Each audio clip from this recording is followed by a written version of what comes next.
Ave Regina, Mater misericordiae, vita dulcedo, estes nostra salve.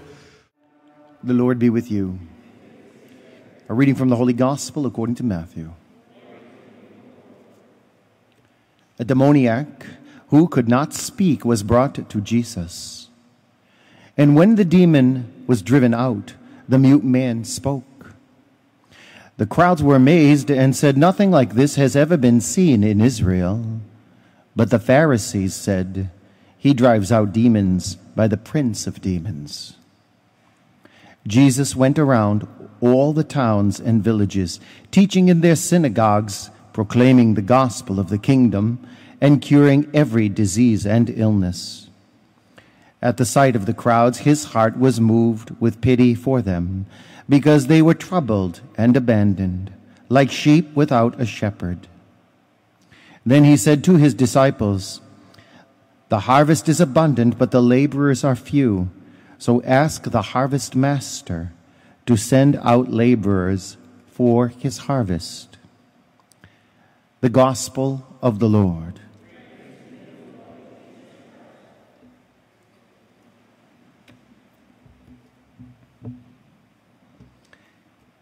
Sometimes we can be like Jacob, and we can spend all night with God, wrestling with him about what we want in prayer, as opposed to what he is calling us to do for the sake of what is good for us and beautiful for us and best for our lives and our eternal lives.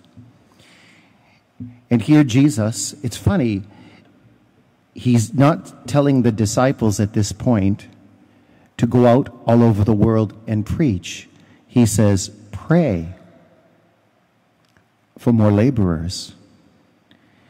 And it seems to be one of the primary tasks of the disciples to pray for more laborers.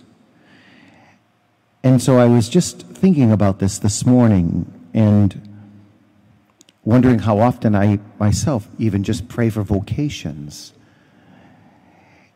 And would this be useful to just pray for vocations? Well, today we celebrate the feast of Saint Benedict, who is the father of Western monasticism, who saw to the building of monasteries that clumped people together and sort of isolated them, and they are, if you want to use the term a little bit, they're professional prayers. And what good is that? Well, there's a lot of prayer going behind the scenes and a lot of power being released from this type of prayer. Our dear sisters just up the road, across the river, at the Precious Blood Monastery, in my opinion, are doing very, very powerful work because they were on their knees for us. And prayer becomes vital, especially when you see that the healing message, the healing ministry of Jesus is done here by the fact that people brought someone to him. This demoniac who's mute is not able to get to Jesus by himself.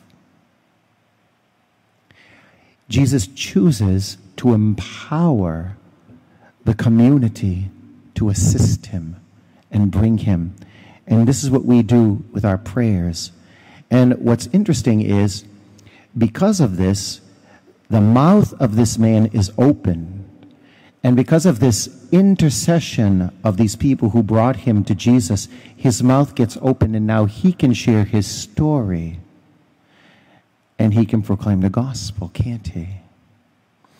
And just a few verses before this, just before this little section here, if you go in the Gospels, 2 blind men are healed. Why? Because somebody brought them to Jesus. And they're healed of their blindness, which is interesting, because the irony is so thick that while these guys are healed of their blindness and they can see, and they can see who did this to them, and they can see so they can proclaim about the one who did this to them, All the while, the Pharisees remain blind and they can't see because they believe that a demon is healing a demon. Isn't that amazing? But the power of intercession in all this is so rich. I read something this morning by Saint Teresa of Lisieux. I'll paraphrase it, but basically she says, you're all little Moses. You're like little Moseses. You're up on top of the mountain, and while you're up there, why don't you just take a look in heaven and see how many empty places are there and start praying. Regina Celi, letare, alleluia, qui aquam meruisti portare, alleluia, resurrexit sicut dixit, alleluia.